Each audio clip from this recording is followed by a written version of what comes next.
Pakinig ka. Huwag kang susuko sa pangarap mo. Kung nasa point ka na parang nakayaw mo na, napapagod ka na, no. Balikan mo yung dahilan kung bakit ka nagsusumikap. Sarili mo, pamilya mo, pangarap mo, huwag kang susuko. Huminga ka ng malalim. Short, kailangan bagay na binibigay na hindi ko kayang paglagupayan. I-strengthen mo yung puso ko. I-guide mo ako. Tuluan mo ako. That's how you pray for it. Huwag kang hihinto kasi walang nananalong sumusunod. Basta manalig ka at magtiwala ka lang.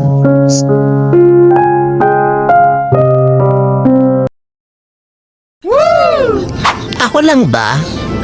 Yung nagpo-post ng ako lang din ang nagre-react. You hurt me naman. Sige na. Please. You hurt me Yee! Ay, ba't ganon? Uy, huwag na naman akong i-unfollow. Masayahin akong tao. Yung tipong ang lakas-lakas lagi ng tawa ko. Mahilig lagi magbiro. At tipong lagi nakangiti sa harap ng mga tao. Pero try mong tingnan yung mga mata ko.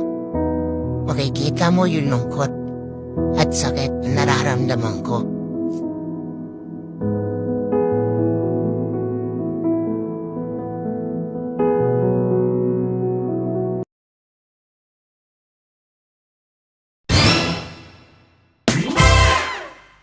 Huwag kang magyabang kung may sarili kang negosyo. What? Bahay, lupa, hotel. Ako nga may sariling mundo. Tahimik lang.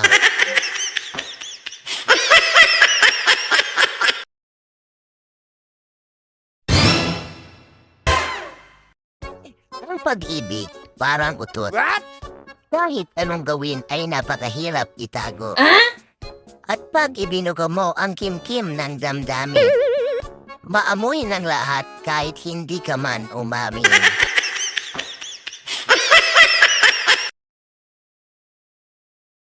Hindi muna ako tumatanggap ng problema ngayon kasi fully booked na.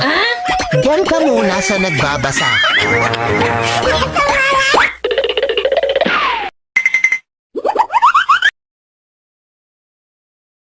Hindi ako mayaman, hindi ako kagandahan, hindi ako maporma, pero masaya ako kung anong meron ako. At hindi ako naiinggit sa karamihan na meron ng iba.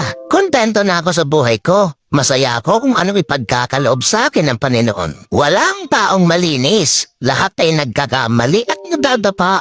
Pero pwedeng magbago at gumawa ng tama.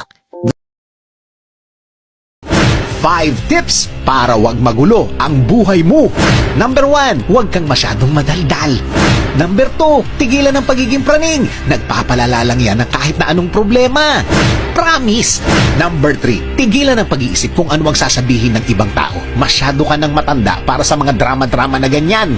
Number 4, huwag kang kwento ng kwento kahit kanino ng mga problema mo. Nilalaglag mo lang ang sarili mo.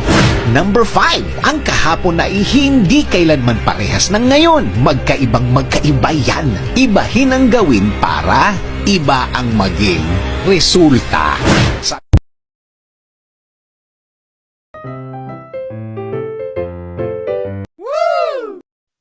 Ang tao, kahit walang pinag-aralan,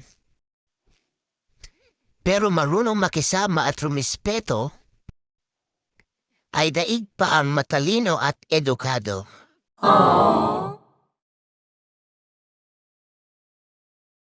Bawal daw kumain ng nakahiga.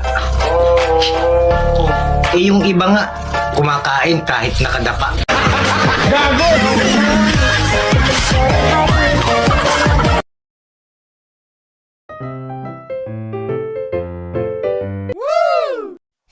Totoo ba yung kasabihan? Kapag ikaw ay naghirap, wala kang kamag-anak. Pero kapag ikaw ay umangat, mahal ka ng lahat.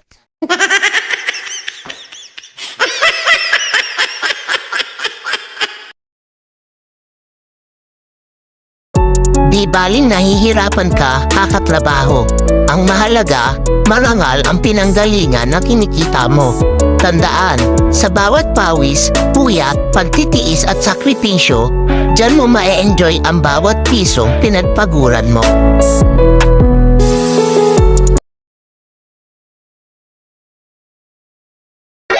Uy, Beshi, what if nagloloko pala yung jowa mo, tapos hindi mo alam?